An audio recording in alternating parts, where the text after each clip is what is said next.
Bienvenue sur Teach, votre émission en enseignement, l'endroit où le Seigneur nous apprend à devenir des véritables disciples comme Jésus-Christ. Nous avons commencé dès le début de cette semaine et même depuis la semaine passée à parler du sujet de la foi.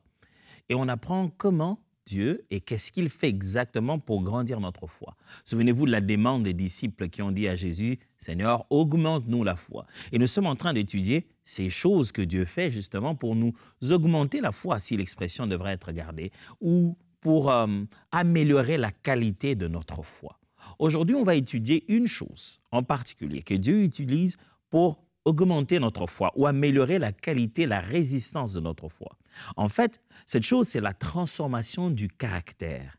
Quand nous changeons, Dieu nous change, nous transforme, notre caractère et nos valeurs se transforment, eh bien, c'est là de l'incidence aussi sur notre foi. Ça fait grandir notre foi.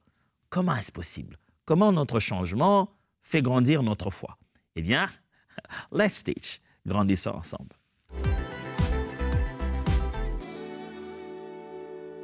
Dieu ne veut pas seulement nous voir faire de choses, il veut nous voir devenir.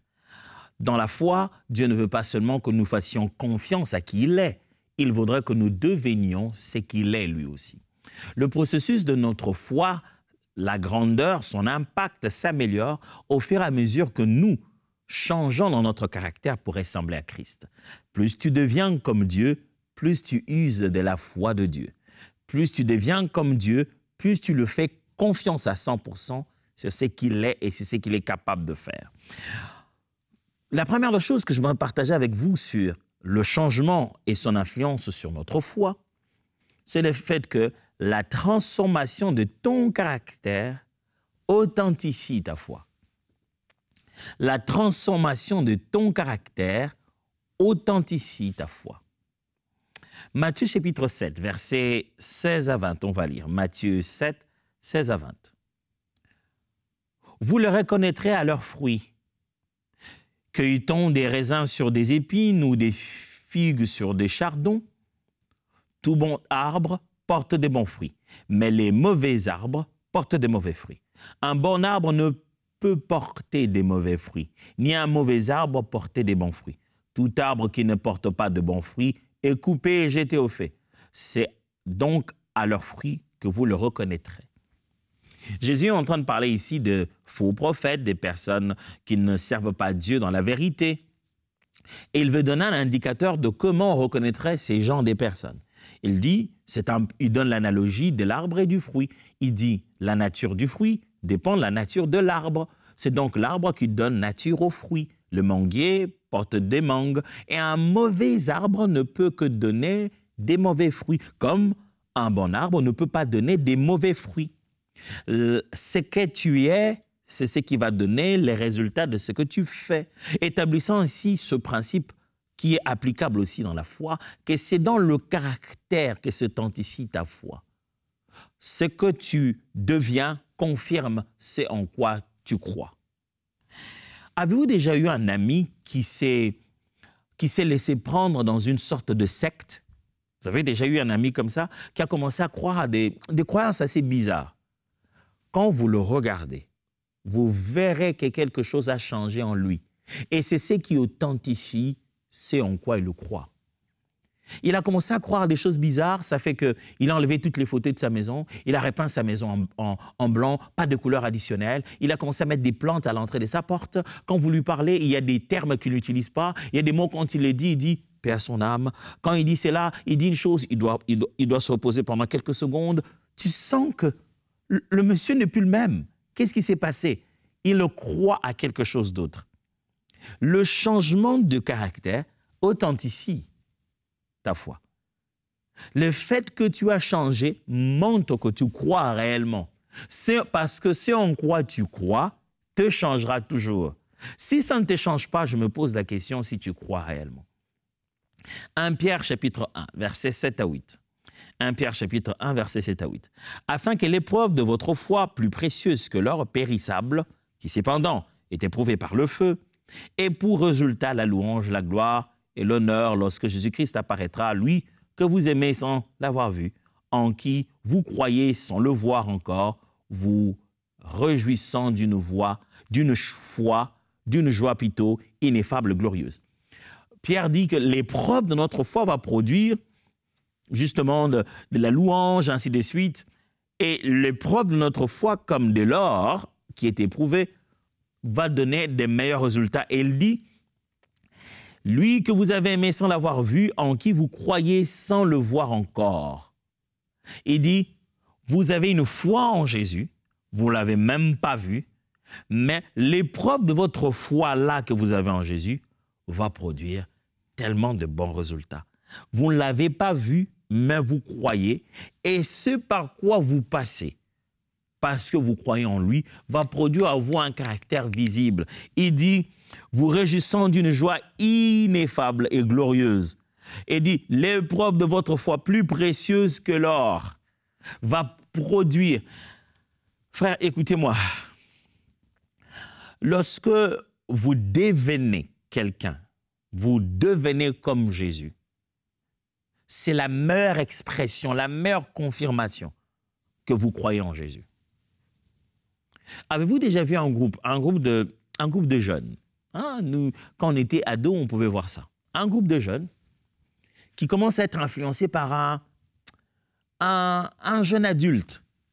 Ils sont là à chaque fois dans le coin de la rue, à côté de lui. C'est lui qui les amène à la salle de sport. Au bout d'un moment, vous allez voir que tous ces jeunes ados vont s'habiller comme lui, parler comme lui, tenir le même langage, avoir des attitudes. Des fois, ils ne se rendent même pas compte qu'ils commencent à marcher comme ça. Si le monsieur, il est baraqué aussi, il marche, il a des allures dans sa façon de marcher, même le tout mince petit garçon de 14 ans, quand il marche aussi en déployant ses bras comme ça, comme s'il était baraqué. Pourquoi? À force d'imiter la personne qui est devenue l'objet, ils sont en train de l'aduler au point qu'ils prennent un réflexe de l'imiter. Mon frère, si tu crois en quelqu'un, tu commences à faire les choses qu'il fait, tu commences à adopter sans effort son caractère. Ton caractère alors prouve que tu crois en quelqu'un. Ton caractère authentifie ta foi. Si on voit tes fruits, on connaît quelle nature d'arbre tu es devenu. Deuxième chose à partager avec vous, au sujet de l'influence que le caractère, le changement a sur la qualité de notre foi. Le changement de la mentalité améliore ta foi. Si le fait de changer dans son caractère authentifie ta foi, le fait de changer dans sa façon de réfléchir, dans sa mentalité, ça améliore ta foi. Ça signifie ceci, plus tu connais à quel Dieu tu as affaire, plus tu connais comment fonctionne l'univers, plus tu connais les compétences que Dieu t'a données, plus tu reconnais les petits pièges de l'ennemi et son mensonge dans l'univers, plus ta façon de réfléchir commence à être comme celle de Jésus, plus tu entres dans le renouvellement de l'intelligence, plus ta foi change. Quand tu exerces ta foi, on se dit « Wow, cette personne connaît des choses qu'on ne connaît pas. » Qu'est-ce qui l'a poussé à faire ça comme ça? On dirait qu'il a informé sur des choses dont nous ne sommes pas informés. Romains chapitre 12. Le verset 2 le dit, je vais lire dans la version Parole vivante. « Je vous demande donc, frères, à cause de la bonté que Dieu nous a témoignée, de lui consacrer votre être tout entier, que votre corps, vos forces et toutes vos facultés soient mises à sa disposition comme une offrande vivante, sainte et qui plaise à Dieu. C'est là le culte spirituel qui a un sens, un culte logique conforme à ce que la raison vous demande. Ne vous coulez pas simplement dans le moule de tout le monde. Ne conformez pas votre vie aux principes qui régissent le siècle présent.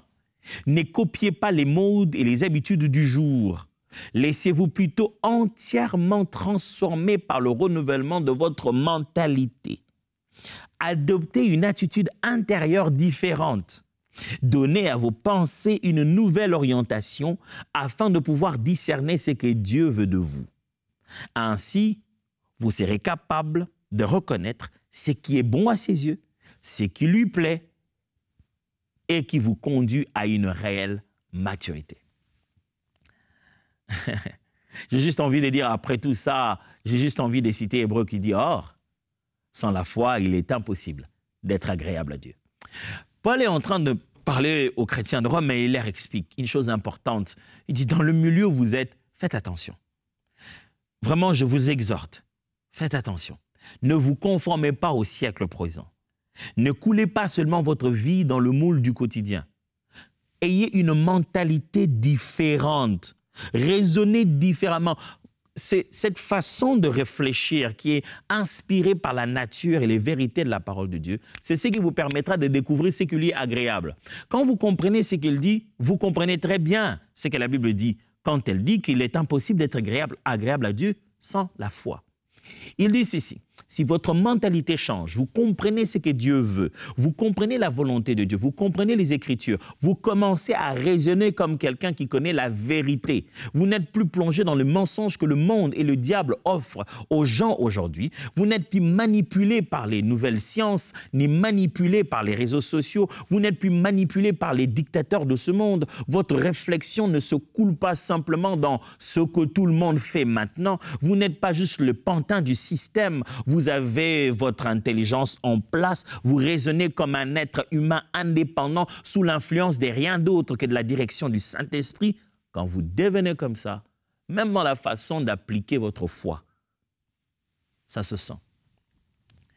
Quand quelqu'un est sous la peur du monde, sa foi, ça se sent qu'il n'en a pas. Et il ne sait pas comment appliquer sa foi parce qu'il dit, bon, je vais croire, mais si l'État décide, hein, qu'est-ce que Dieu va faire? Mais quand vous n'êtes pas, votre mentalité est transformée, vous n'êtes pas esclave du système du monde, vous raisonnez comme Daniel. Vous raisonnez comme Daniel et ses amis, il dit, roi, vraiment, mes respects, roi, vis éternellement. Vraiment, roi, avec tout le respect que je vous dois. Hein? Mon roi, vraiment, vis éternellement. Mais nous n'allons pas nous prosterner devant tes statues. Et notre Dieu nous délivrera de ta main. Et d'ailleurs, même s'il ne nous délivre pas de ta main, sache que nous ne nous prosternerons pas devant tes statues. Wow! C'est quelle mentalité ça? Qu'est-ce qu'il a dans la tête? Regardez Jésus, un bel exemple. Jésus arrive, les gens sont en train de pleurer. Un enfant est mort. La jeune fille est morte. Il y a deuil, les gens pleurent. Jésus arrive au lieu de deuil. Les gens pleurent. Vous savez, nous, en Afrique, dans les lieux de deuil, les gens ne pleurent pas, ils n'ont pas des larmes qu'on peut rapidement sécher comme ça avec des mouchoirs. Ce sont des spectacles de pleurs de foi. Et c'est très proche de la culture juive. Les gens ne pleurent pas dans leur cœur en se contenant. Non, les gens explosent en sanglots. Ils pleurent en musique, ils pleurent en chantant, ils pleurent en se roulant même le sol. Les gens pleurent, l'enfant est mort. La jeune fille est morte. Jésus entre et il est choqué. Oh Seigneur Jésus, aide-nous à devenir comme toi. Je vais être comme toi, Seigneur. Jésus entre et il est choqué. Wow. Oh là. Il est choqué que les gens pleurent. Il entre, j'ai tenté de visualiser ça. Il entre dans le deuil et à l'époque, vous savez, on louait des pleureuses. On louait des équipes, des gens qui jouaient de la musique pour agrémenter le moment de deuil, pour mettre l'atmosphère mélancolique. Jésus arrive et c'est lui qui est choqué dans le deuil. Il dit, mais c'est quoi cette affaire? Pourquoi ils font tout ça? Imaginez maintenant le choc des gens. C'est dit, soit cette personne manque une vice, ou il est irréaliste, il ne fait pas face à la réalité. Il s'illusionne. Jésus les voit en train de pleurer. Il dit, mais c'est quoi l'affaire? Pourquoi vous pleurez? Jean regarde, dit, pourquoi on pleure? Il n'a pas vu le corps ou on ne lui a pas dit qu'il y avait deuil? C'est quoi? Pour qui se prend, c'est Jésus? Mais Jésus dit, mais pourquoi vous pleurez? L'enfant dort. L'enfant, ah non. On aurait tout imaginé.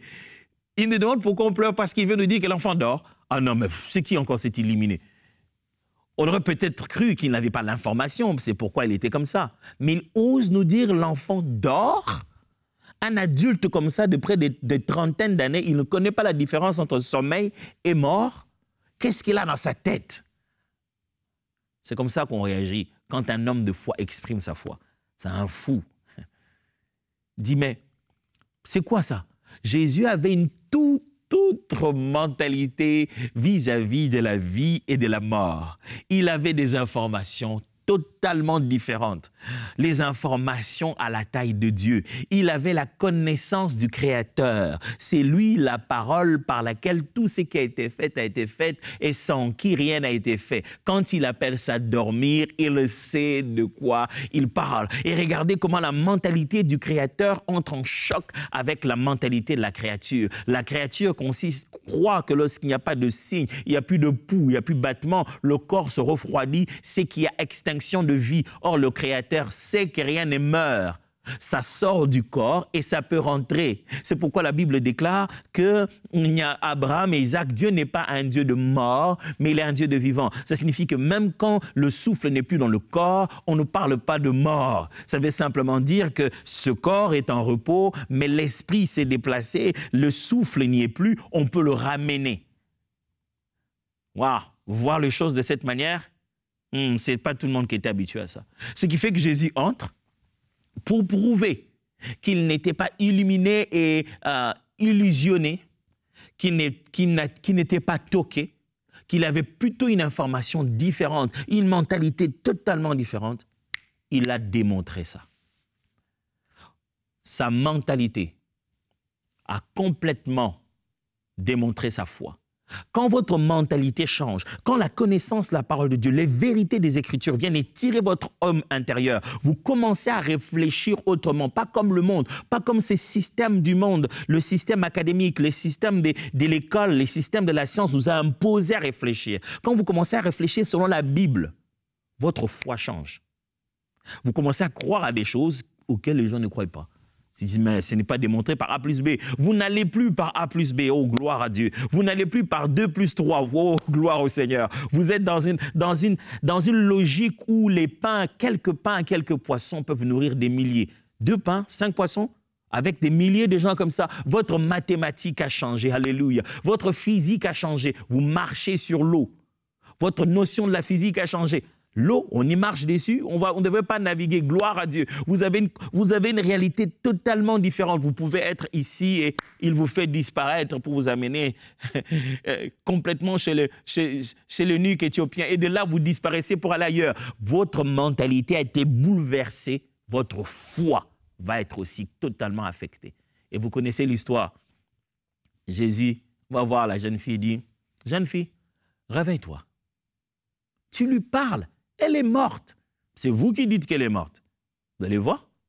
Jeune fille, réveille-toi. Elle se réveille.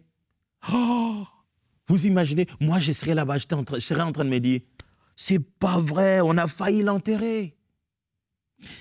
Mais elle n'avait pas de pouls. Son corps était devenu froid. Mais comment il l'a juste appelé? Elle a répondu, écoute, toi, pourquoi tu nous as fait ça? Donc tu dormais. Non, je ne sais pas si je dormais, j'étais... Mais comment Jésus, toi, tu as su qu'elle dormait? Oh, gloire à Dieu. La foi te donne une connaissance qu'aucun autre être humain a, parce que tu collabores et tu converses avec Dieu. Quand Dieu change ta mentalité, ta foi en est affectée. C'est pourquoi je t'en supplie, ne sois ni français, ni réunionnais, ni africain, ni américain. Ne raisonne pas comme ceux de ta race. Raisonne comme Jésus. Raisonne comme la parole de Dieu. Ne raisonne pas comme ceux de ta famille. Raisonne comme la parole de Dieu. N'aie pas la mentalité de là où tu as grandi. Aie la mentalité du royaume. N'aie pas la mentalité des personnes qui t'entourent. Aie en toi les sentiments qui étaient en Christ. Tu regarderais le monde d'une façon différente. Et tu pourrais parler à un arbre et lui dire, puisque tu ne m'as pas donné de fruits, sèche. Donc, le gars, il est là en se disant qu'il peut sécher les arbres, il peut marcher sur l'eau, il peut multiplier du pain, il peut décompresser quelqu'un qui souffre comme ça, là, qui a grossi. Donc, les gars, ils vivent dans une histoire, il n'y a pas de limite, quoi. Il est dans quel monde? Alléluia, gloire à Dieu. Celui qui vient d'en haut est au-dessus de tout. Il est venu sur la terre, mais la terre ne s'impose pas sur lui. C'est lui qui impose les vérités éternelles sur la terre. C'est comme ça que vit un chrétien. J'impose la vérité à ma réalité actuelle. J'impose le fait que l'invisible existe. J'impose l'invisible au visible. Là où il y avait un vide dans le matériel, j'amène ça de l'invisible et je comble ce vide. En un seul mot, Hébreu appelle ça la foi. C'est cette main qui traverse l'invisible et qui amène dans le visible les choses qui existent. La foi. Pour voir la foi d'une personne, sachez-le bien que quand sa mentalité change, sa foi aussi en est améliorée. Et pour finir aujourd'hui, puisqu'on entend parler de l'influence de la transformation du caractère ou la transformation de la personne intérieure vis-à-vis de la foi, je commençais par vous dire au début que la transformation de ton caractère authentifie ta foi. Si tu as changé dans qui tu es, ça montre que tu fais confiance en réalité à l'objet de ta foi. Si tu y crois vraiment, ça doit te changer. Et puis, après que j'ai parlé du fait que le changement de ta mentalité améliore la qualité de ta foi, finissons en disant ceci. La transformation de tes habitudes renforce ta confiance en Dieu. Quand tu changes dans tes actes à poser au quotidien, tu avais l'habitude de te réveiller, de te prélasser. Aujourd'hui, la journée, je vais brosser les dents et puis je vais peut-être m'asseoir là-bas. Et tu as changé d'habitude. Désormais, quand tu te réveilles, tu mets tes genoux à terre, tes mains sur le lit, tu parles à Dieu. Ce changement d'habitude va renforcer ta confiance en Dieu. Le cycle de ton quotidien, lorsqu'il a été reprogrammé, changé, ça va renforcer davantage ta confiance en Dieu. Les épreuves, les choses par lesquelles tu passes, les habitudes qui changent, quand ton quotidien change, quand tu es 6 heures à 21 heures, 22 heures, je ne sais pas moi, quand tu es minuit à minuit, ton cycle de fonctionnement a fait que là où on s'attendait d'un geste, d'une parole de ta part, ce n'est plus la même chose. Ça renforce ta foi. Quand tes habitudes, c'est prier maintenant. Quand tes habitudes, c'est gêner maintenant. Quand tu n'as pas gêné une fois en passant. Quand tu n'as pas prié une fois en passant. Tu te mets à prier. C'est devenu ta nouvelle habitude. C'est devenu régulier en toi. Ça a de l'incidence sur ta foi. Jacques chapitre 1, versets 2 à 4. Mes frères, regardez comme un sujet de joie complète les diverses épreuves auxquelles vous pouvez être exposés, sachant que l'épreuve de votre foi produit la patience. Mais il faut que la patience accomplisse parfaitement son œuvre afin que vous soyez parfaits et accomplis sans faillir en rien. La patience a une œuvre et cette œuvre-là doit finir. La patience, une qualité, un caractère. Et pour ça, il faut que vous passiez par l'épreuve. Et cette épreuve vise quoi? Votre foi. Le caractère, le changement et la finalité, la foi. Quand vous commencez à changer vos habitudes au quotidien, mon frère, ça va changer aussi. Ça va renforcer votre foi. Plus vous priez, plus vous allez faire confiance à Dieu. Plus vous lisez la parole, plus vous allez faire confiance à Dieu. Plus vous pratiquez la parole, plus vous allez faire confiance à Dieu. Plus vous obéissez aux orientations du Saint-Esprit, plus vous allez faire confiance à Dieu. Quelque chose change dans vos habitudes positivement dans la direction de Christ pour devenir de plus en plus comme Jésus, ça changera aussi votre dimension de foi. J'ai grandi dans ma foi, j'ai donné ma vie au Seigneur, ça fait longtemps aujourd'hui, ça fait très longtemps. Quand j'ai commencé ma foi, avec toute la flamme, j'ai commencé tout de suite, dès les premières minutes, à aller dans quelque chose qu'on appelle les affermissements. Donc, je commençais à suivre les affermissements, les leçons. Chaque chose qu'on nous apprenait dans les affermissements, il y avait toujours une application de ça. Vous apprenez l'assurance du salut, que vous êtes enfant de Dieu. Vous apprenez le pardon du péché, comment vous êtes pardonné et comment vous devez aussi pardonner les autres. Et vous apprenez aussi qui est le Saint-Esprit, comment méditer la parole.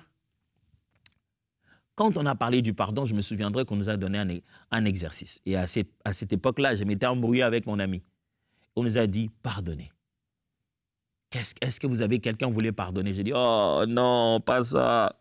C'est lui qui devait venir me demander pardon. Moi, j'avais raison. Je ne peux pas lui demander pardon. Mais la parole a dit, je dois demander pardon.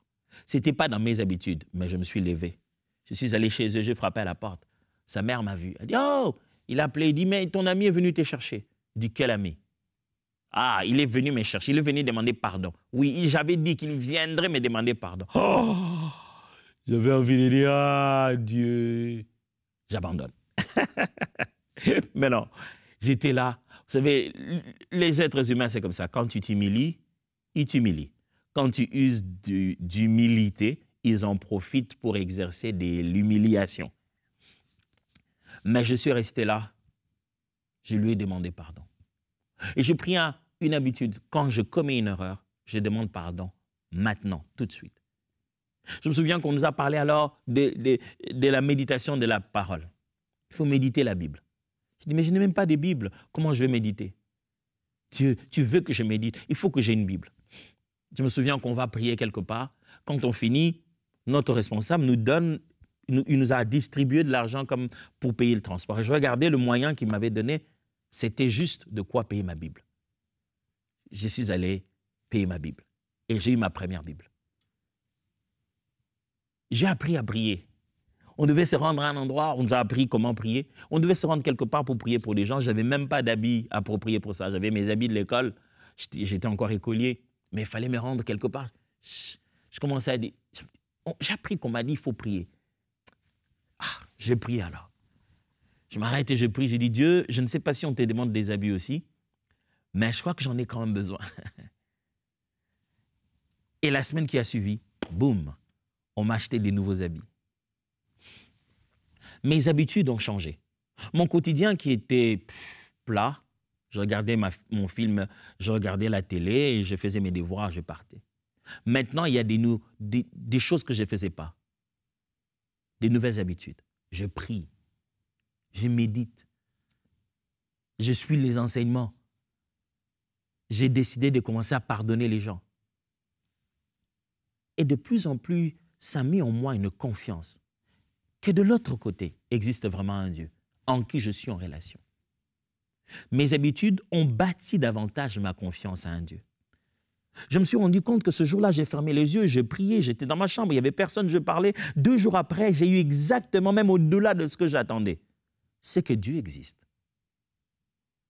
Quand vos habitudes changent en direction de devenir comme Christ et de bâtir un caractère qui ressemble à celui de Jésus, votre foi en est aussi renforcée.